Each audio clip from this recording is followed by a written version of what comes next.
Hi guys, welcome back on my channel. The video that I'm about to bring your way today is something that I've already kind of filmed before. I've talked about the educational system here in Canada before, but at that time it was more centered towards daycare and subsidy, how to prepare for daycare, and kind of like tips and tricks that would help you if you're a newcomer coming into Canada. But I feel like this new video that I'm about to make is kind of more centered towards people who have kids between the ages of 3, 4, 5, 6, 7, maybe down to 9 years old, and it's going to be focused more towards the elementary school system here in Calgary. This is more for parents or moms who have children who are navigating from preschool, kindergarten into the elementary school system here in Canada. Alright, so I have a few things that I would like to share, more from my own personal experience and also from navigating preschool and kindergarten, and then now currently in grade 1. I have my notes here, so just in case you find me looking down, I wrote a couple of things because I don't want to miss anything and I want you guys to have all the information that I have to share, okay? So first of all, if you're a mom and you're just coming into Canada and your children are between the ages of 3 to 4, 5 years old, 5 years old is where the kindergarten system officially starts here in Canada, and kids from 6 years old progress into grade 1. And I feel like grade 1 is the equivalent of our primary 1. Excuse me. Grade 1 is the equivalent of our primary 1 system back home in Nigeria. Grade 1 is where you transition into after kindergarten. One of the first tips that I would like to share is that you should start with research. So if you're just coming in, or you're even still back home in Nigeria and you have children around this age, and you're just thinking about how you're going to navigate, how you're going to make it work, how you're going to make your choices, what to do and how to do it, I would say start with research. I would say that you should choose a school that has a kindergarten class. How do I put it? So when Eliana finished preschool, the natural transition would be for her to go to kindergarten. But at the time, I was very sentimental about her leaving her school that she had been in right from preschool, right from daycare. I was very sentimental about that, and so I allowed her to go to the kindergarten that was in that school.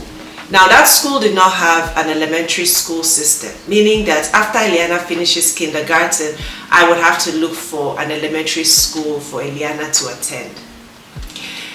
It wasn't the best choice for me. I should have, at that time when she was in preschool, started looking for a school that had a kindergarten, a before and after school service that I could use.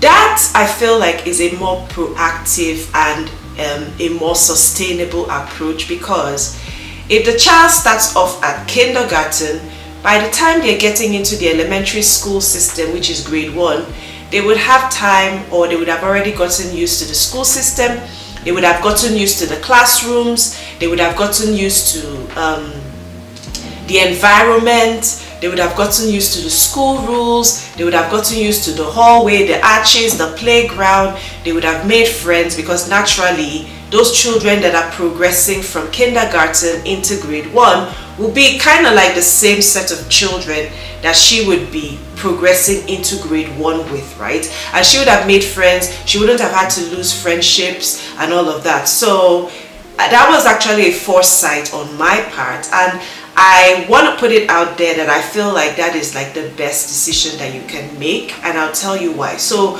when Eliana finally got through preschool and into kindergarten, and after kindergarten I had to get a grade 1 elementary school for her. It was kind of like rough for Eliana in the first 2-3 months, right? I used to get feedback from her teachers about how she was so emotional at school, how she would cry, how she was just she wasn't settling down easily. And I think it was just the whole adjustment, which would have been easier on her if I had made the choice to put her in a school that had a kindergarten, where she would have already gotten used to the system. We wouldn't have wasted all that time trying to settle in grade 1, because she would have already been settled in kindergarten. I feel like you should do your research while your child is still in preschool and make a choice of an elementary school that has a kindergarten, and that would be just the natural transition for your child moving on. One of the ways that I was able to make sure that I looked into every option when it came to choice of school for Eliana was being able to talk to the locals in the community where I lived. And I did this simply by talking to people in the elevator, outside my home, people that I saw had children in the local parks, you know, people that lived around my apartment at that time. I was able to talk to them about, oh, what do you think about this school? My daughter just got admission into this school. Do you know anything about this school? Or better yet, going to the playgrounds, the local community playgrounds in your neighborhood close to the school that your child is supposed to be assigned to, and just talking to parents there. One way or the other, you will find a parent whose child is either attending that school or plans to enroll their child in that school, and you'll be able to get feedback. You can go online, you know, and just search it to see if you would find anything about that school. Go on the school's website, look at their board, look at what the school invests in, look to see if they are more like the kind of school that invests in parent and teacher socialization, able to make sure that the parents are very involved in the school activities, involved in supporting their children throughout their school curriculum and their school time. I did a lot of that when I was trying to put my first child, Jaina, into her grade school. And it was very easy for us to make a choice of that school at that time, based on all the research, both on the Fraser website and also on the also talking to the local parents around the community, right? So you should do your research, talk to parents, talk to people in your community.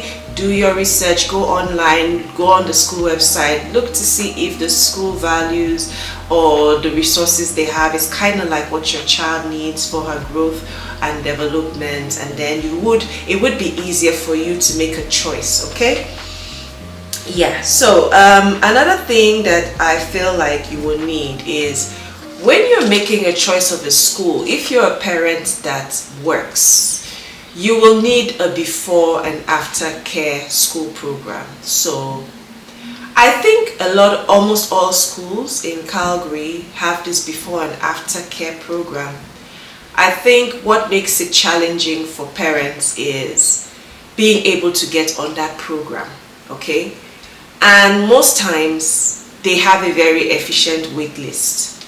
So I would always encourage parents to put their children on a wait list, even if your child is in preschool or is in kindergarten somewhere else, and you have a grade 1 school that you want your child to attend, an elementary school.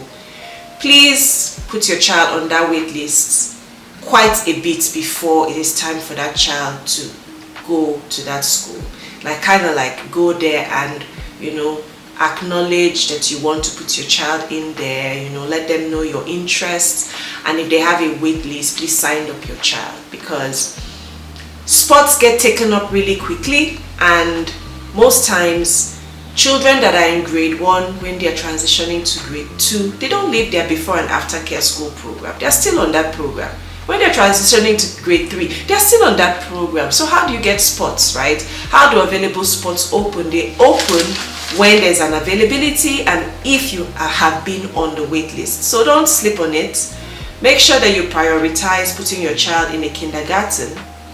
You know, that would also give you access to the school and access to the school resources, And you can also sign up your child on the wait list while you're waiting. Before the child gets into the elementary section of the school, you would already be on that wait list. Alright, what is a before and after care school program? I'm sorry, I didn't explain. A before and after care school program is just kind of like a daycare, but for older kids that are in the elementary school.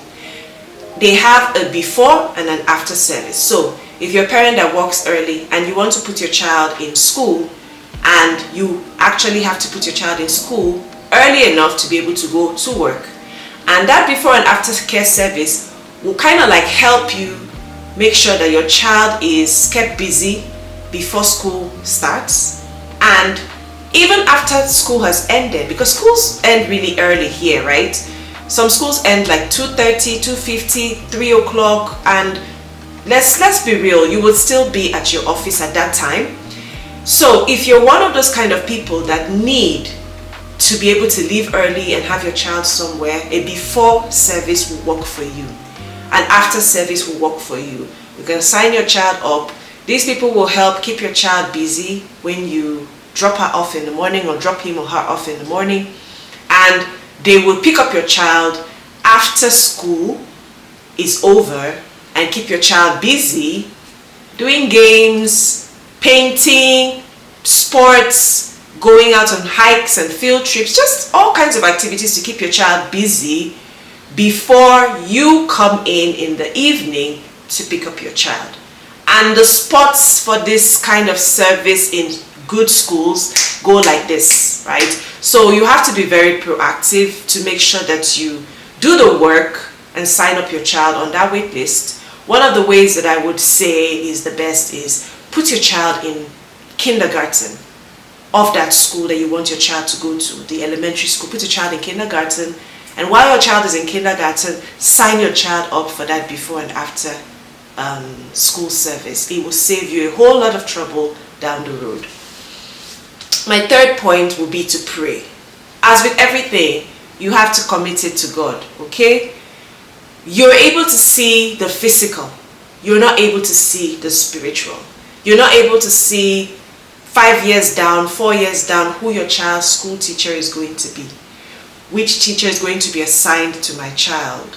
Or what are the kind of challenges that my child would have going down the road 2-3 years after, right?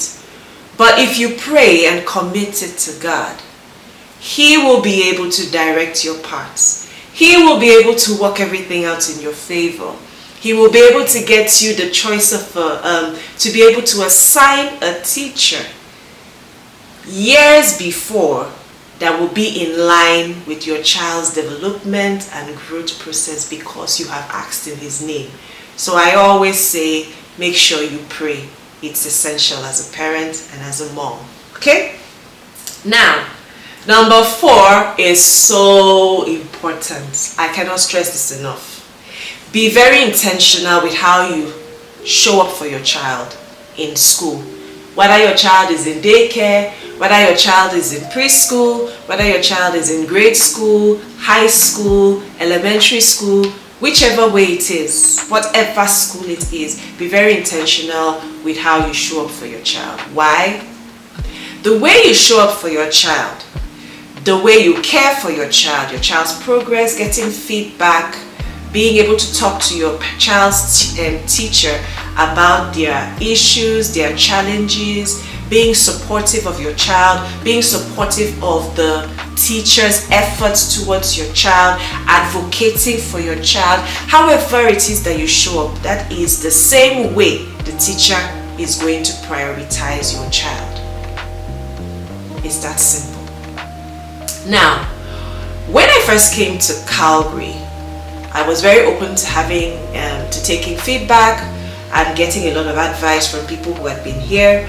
I had this colleague who was Ethiopian, who is Ethiopian, and she had a niece, you know, who was about the same age as my daughter, Eliana.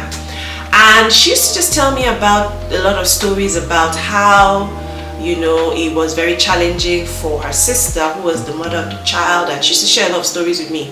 So I used to ask her a lot of questions about, so what do you think about this? How do you think I should do this? What do you think? And I remember a piece of advice that she gave me. She was like, white people, the Caucasians, they kind of have this preconceived notion that we African parents, we don't take care of our children. And how do they get this perceived, you know, indication or this perceived opinion?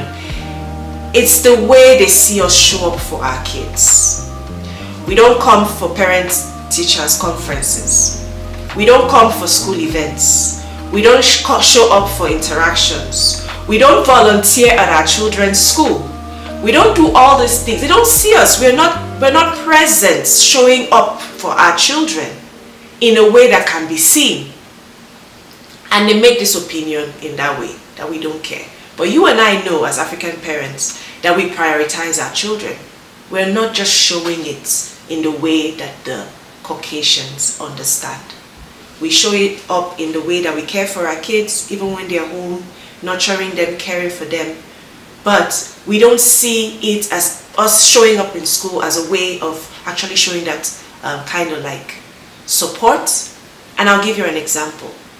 The very first day that my children, Nathan and Jaina, showed up in school for their first day at school, I was there. I took them to school and, you know, made sure that they got to their classes and found their teachers and all of that.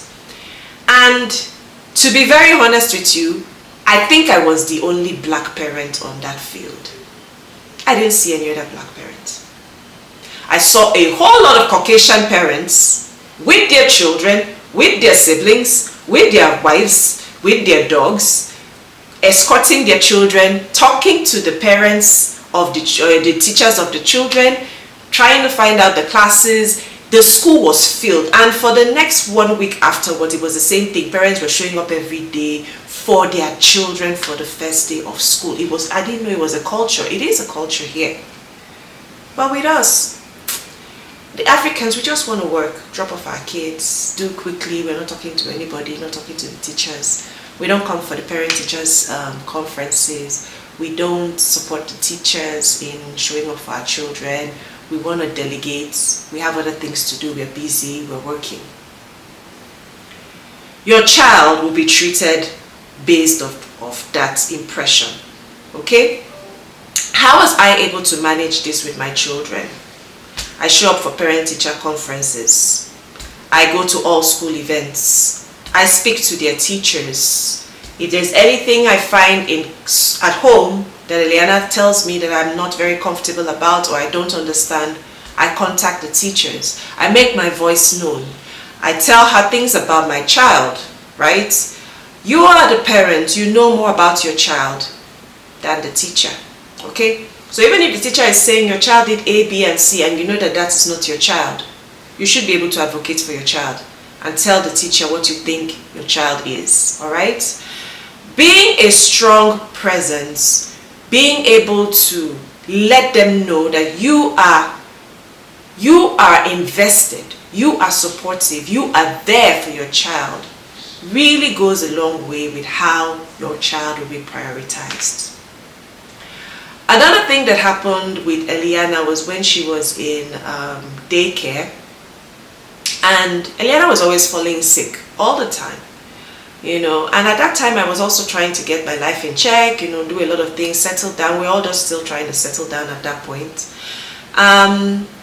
So one day when Eliana had like her 5th cold or something in the space of like 2 weeks, I had to ask Eliana, like, do you go out with your jacket? Do you go out with your, you know, your cap? You know, are they wearing you these things before you go out, your gloves? And Elena told me that they weren't wearing her. You know, she was just very little. She was 3 at that time.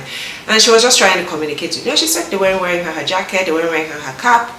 I sent a mail to the school, you know, an email to the school, citing my concerns, letting them know that we're new immigrants. They didn't know we're new immigrants.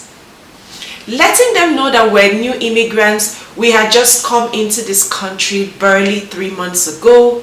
My daughter is not used to the weather. Yes, it might be spring, but we are coming from a climate that is totally different. We have summer all through the year. As much as it might not be cold for other children, it is cold for Eliana because we are just coming here and we are trying to settle and we're trying to acclimatize. And they did not know this. They didn't know we're new immigrants. They just felt that Eliana could manage the cold just like every other child.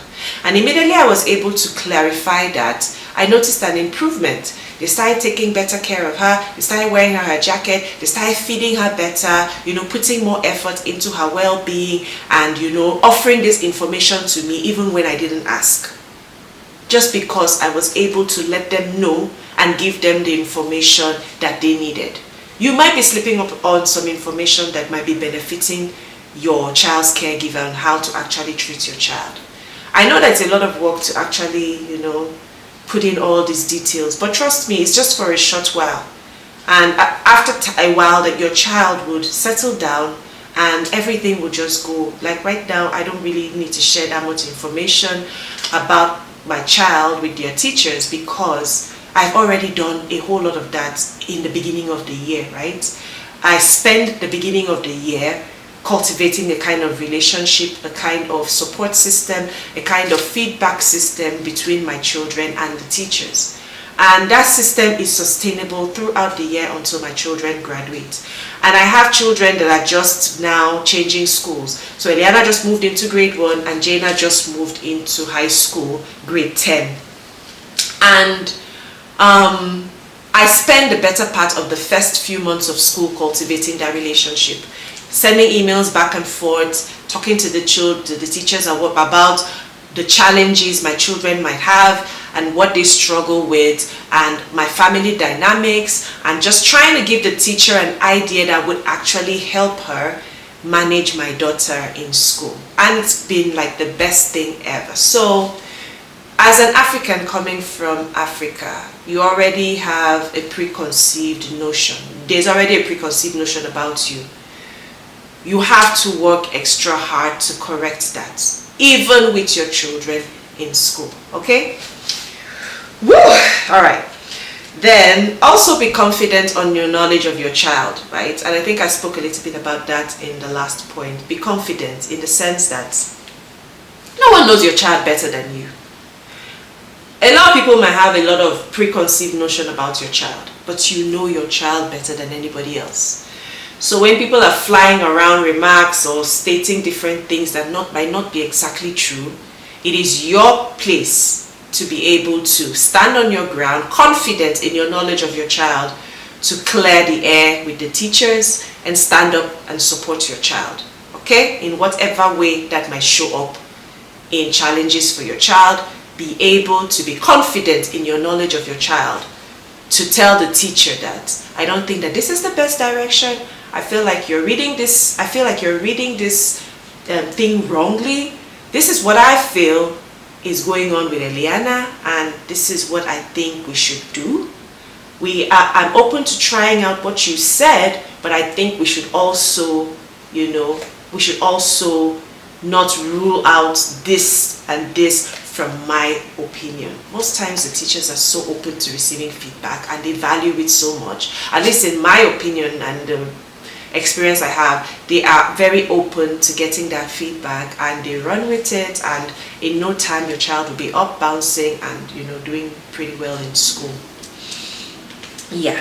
Then another tip I would give is be patient about your child settling in. Like, be patient about your child's fitting into it, especially in cases where you have changed schools or you are navigating a new environment, or you are changing schools, or you are changing countries, or changing, even as much as changing like a community, right?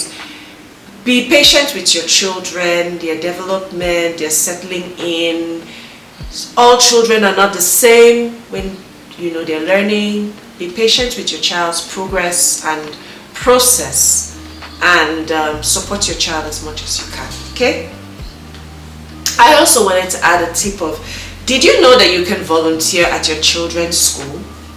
So If you go on your child's school engage, power school, whichever one, I think power school is for the children, but school engage is for everybody, like the parents, the teachers, the school, right? That's where you find your child's report card, that's where you find information and all of that.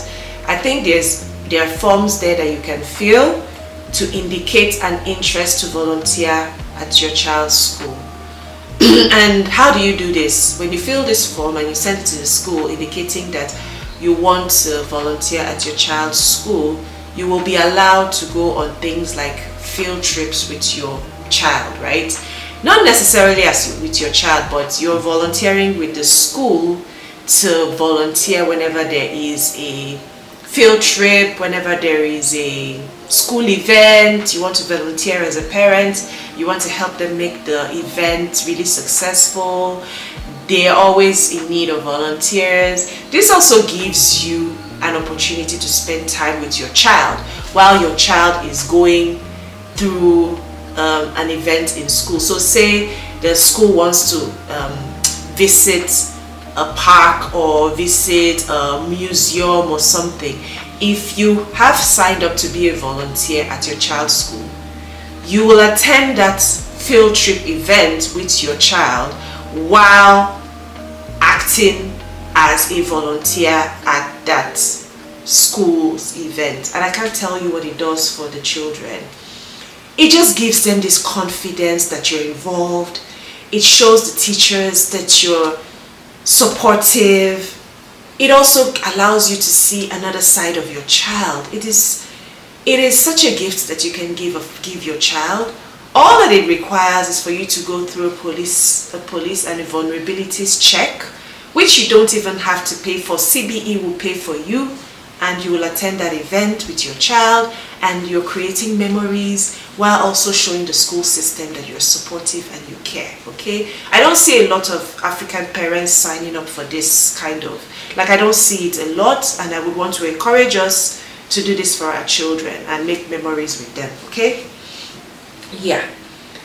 Another tip that I would like to share is being able to manage conflicts and disagreements at school goes a long way towards also strengthening your child's ability to be confident and manage conflicts at school too.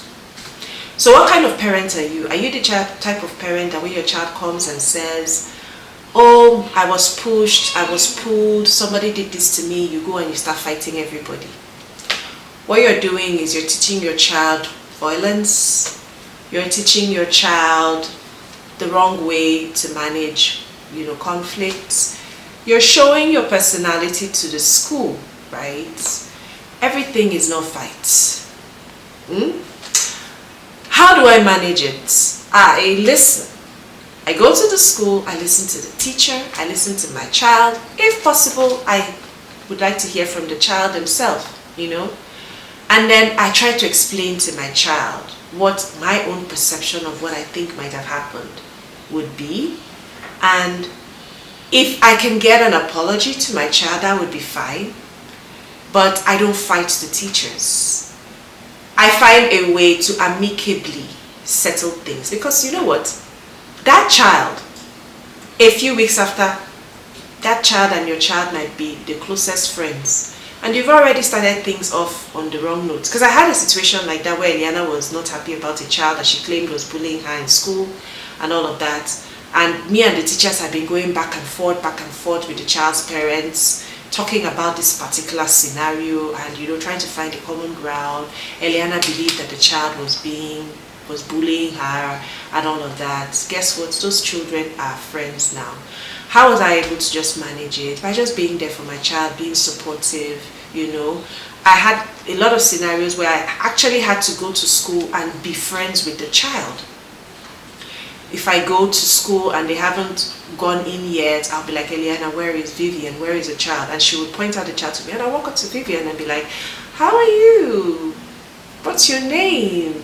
How are you finding school here? Where are you from?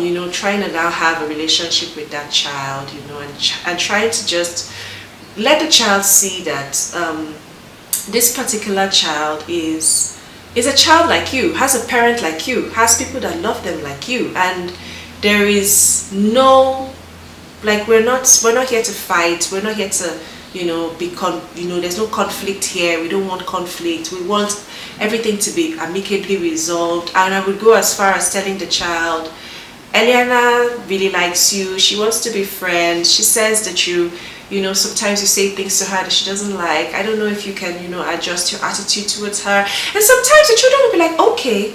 And Eliana will come back and give me, good feedback tomorrow.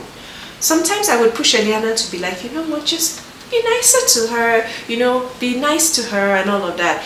There have been times when I've had to, like, after trying all this, niceness and, trying to resolve it in a better and a more mature way, that I just have to, turn my face and show the other side, right? There have been times like that, but that's not my default, So when you're managing conflicts in school with your child, just know that long term, whatever is happening now will change, and these children might be friends later on.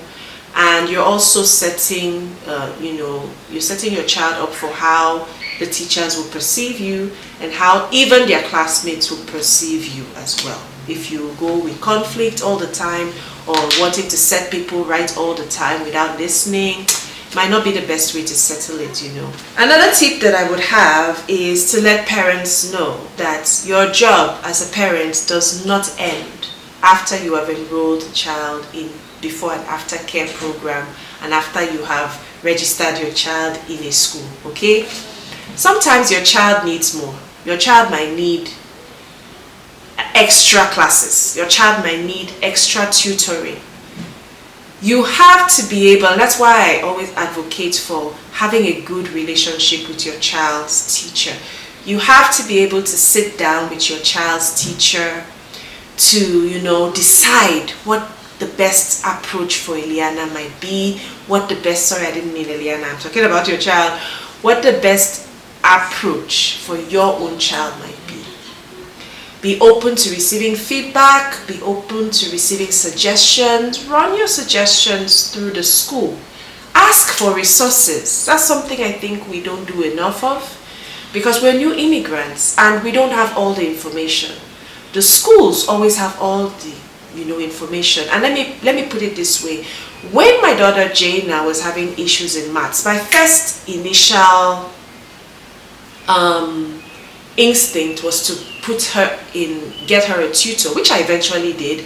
She has a personal tutor that helps her, with her maths and all of that. But secondly, I decided to talk to her teacher like I always do and get feedback. And when I did, she gave me a whole world of resources that I did not even know existed. She told me about free tutoring classes that were being held at YMCA that I did not even know about. Free of charge to parents that you can just sign your child up on. Your child can either go in person or online, And that's what I'm talking about, having that relationship, being able to ask for, and be open to feedback, and you can get so many resources. So always ask for resources. While you have your own idea in your mind of what you want to do, be open to asking for resources, ask for feedback. Sabi pass the people where they here before, right? Ask for feedback, ask for resources, and add everything together. Your own energy, the teacher's energy, ask other parents as well, put everything together, and in that way you're sure that you're leaving no stone unturned. Your child would profit from the best, advice possible, the best way possible, the best resources possible, and your child will be better off for it, okay? My last tip at this time would be make out time at the end of the year, okay? I used to do this back home in Nigeria, and I continued that here. It shows your child how to love people, how to treat people, how to prioritize people, and you're just building a better person altogether. Make out time to appreciate the teachers of your children. And making out time to appreciate them does not necessarily mean that you have to buy a gift. does not necessarily mean that you have to, you know, spend money. You can send an email at the end of the year telling your teacher, the teacher, ways that she helped you and how appreciative you are. You can buy a card, you can buy a box of chocolates and give this to the teachers that you feel are deserving, you know, teachers that have made an impact. It encourages these teachers to do better. It sets a precedent for other African parents coming after you. It shows them who we are, our culture, how appreciative. And you know what, you are not as, like Africans, we're not as appreciative and able to show how appreciative we are like the white people. These people are so cultured and so kind, and you know, they have this culture about the way that they do things and the way that they show up and the way that they appreciate people that I feel like we can actually learn from, because we're living in their country. And you have to pick up these certain habits like opening the door for people, saying please and thank you, saying, you know, thank you when things are done for you, saying please when you're writing emails. It's a culture. The same thing with appreciating your child's teachers. It's a culture that you have to imbibe. And I'm not saying you have to get the most expensive gifts and all of that. I'm just saying you have to be able to show your appreciation for your child's teacher in one way or the other. You can write a card, you can buy gifts, you can, you know, send out an email, whichever way you want to appreciate. There's a growing problem here in Canada where there's a shortage of teachers and it's increasing over time. One of the ways that we can encourage the teachers that are present, because our kids are here, they're schooling here, you have to add to the community, so that it is better for you and it is better for other immigrants that are coming in. You have to support the teachers that are here because your children are here. You cannot act nonchalant like you don't care. It will affect your children. It will affect other immigrants coming in, okay? So you have to learn these things, and you have to, because your children are here and they're profiting from this land, okay? So add to the land. Yeah, I used to do this back in Nigeria and I continue here. And guess what? Your children are watching you. Now I don't even have to say it. My older daughter will be like, oh, he was such a nice teacher, mommy. Can I buy him something? Can we buy him something? Can we appreciate him? Because they've seen me do this over and over for their teachers, so they know that it's something that is standard, okay? And I would want to encourage all of us, you know, to imbibe all of this as well as we raise our children in this land. That will be all. That's all I have. I hope this blesses someone. I hope this goes out and is well received. And thank you so much for watching. Thank you so much for listening. Please, I would really like it if you can hit the like button. It does help my algorithm. It helps more people see this video. And if you have any suggestions or any comments that would help, what has your own experience been like in Canada as a mom? Do these tips actually help, or do you think that I'm going a little bit too overboard? Whatever it is, I really do love your exchanges in the comments section, and of course I'll be sitting right there and answering as I get your comments. All right, so until next time when I have another video, and I'll be seeing you guys some other time, take care and bye.